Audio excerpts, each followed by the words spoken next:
Chapter 13.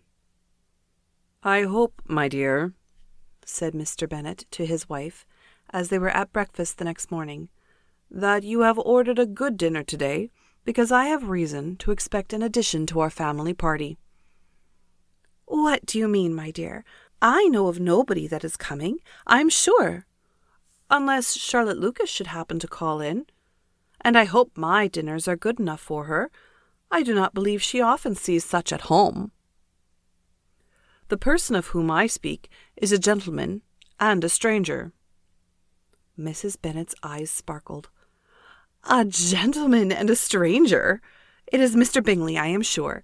Well, I am sure I shall be extremely glad to see Mr. Bingley, but, good Lord, how unlucky! There is not a bit of fish to be got today. Lydia, my love, ring the bell. I must speak to Hill this moment." "It is not Mr. Bingley," said her husband. "It is a person whom I never saw in the whole course of my life."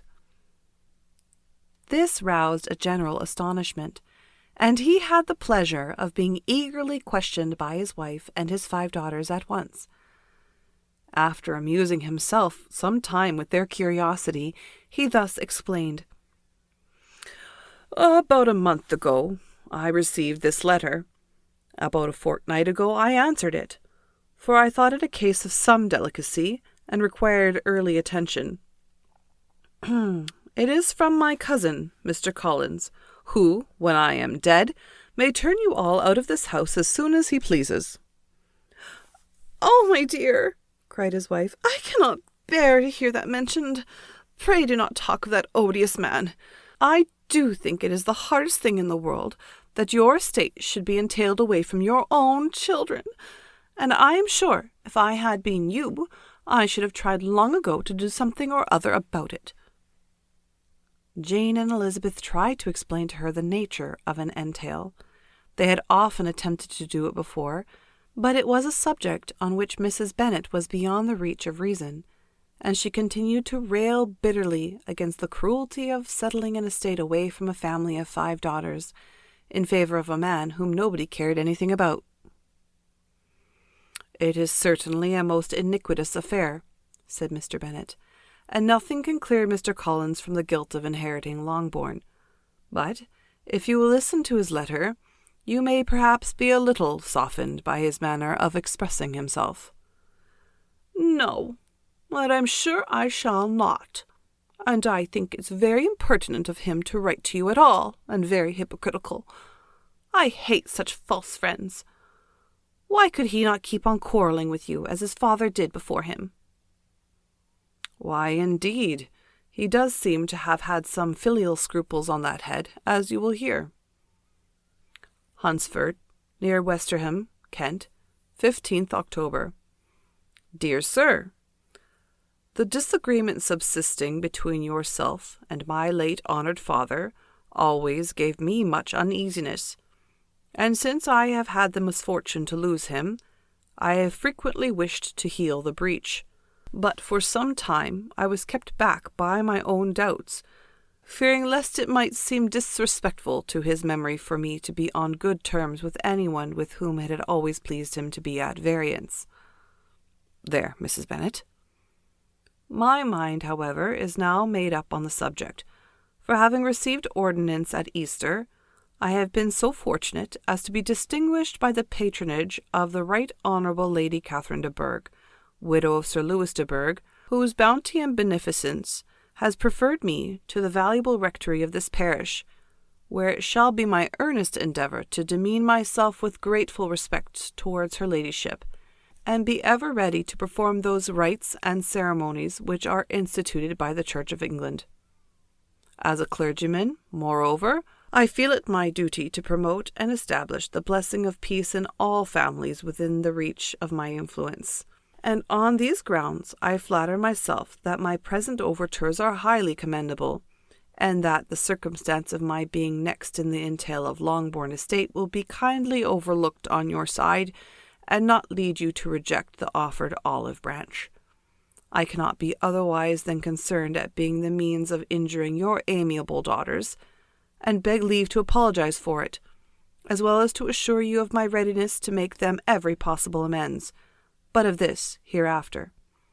If you should have no objection to receive me into your house, I propose myself the satisfaction of waiting on you and your family Monday, November 18th by 4 o'clock, and shall probably trespass on your hospitality till the Saturday se'nnight following, which I can do without any inconvenience, as Lady Catherine is far from objecting to my occasional absence on a Sunday, provided that some other clergyman is engaged to do the duty of the day.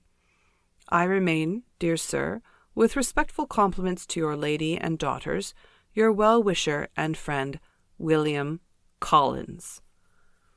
At 4 o'clock, therefore, we may expect this peacemaking gentleman, said Mr. Bennet, as he folded up the letter. He seems to be a most conscientious and polite young man, upon my word, and I doubt not will prove a valuable acquaintance, especially if Lady Catherine should be so indulgent as to let him come to us again. There is some sense in what he says about the girls, however, and if he is disposed to make them any amends, I shall not be the person to discourage him. Though it is difficult, said Jane, to guess in what way he could mean to make us the atonement he thinks our due. The wish is certainly to his credit. Elizabeth was chiefly struck by his extraordinary deference for Lady Catherine, and his kind intention of christening, marrying, and burying his parishioners whenever it were required. He must be an oddity, I think, said she. I cannot make him out. There is something very pompous in his style, and what can he mean by apologizing for being next in the entail? We cannot suppose he would help it if he could. Could he be a sensible man, sir? No, my dear, I think not. I have great hopes of finding him quite the reverse. There is a mixture of servility and self-importance in his letter, which promises well. I am impatient to see him. In point of composition, said Mary, the letter does not seem defective. The idea of the olive branch, perhaps, is not wholly new, yet I think it is well expressed. To Catherine and Lydia, neither the letter nor its writer were in any degree interesting.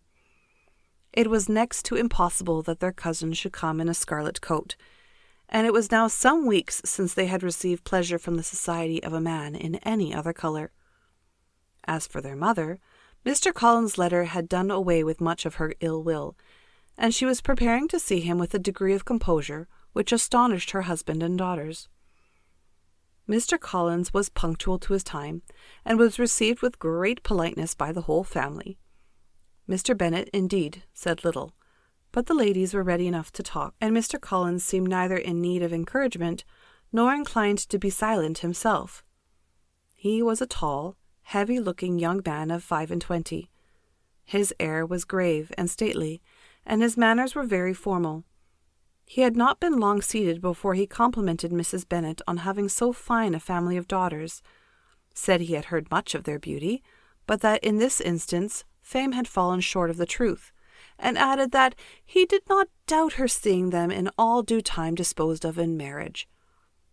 This gallantry was not much to the taste of some of his hearers, but Mrs. Bennet, who quarrelled with no compliments, answered most readily, "You are very kind, I am sure, and I wish with all my heart it may prove so, for else they will be destitute enough.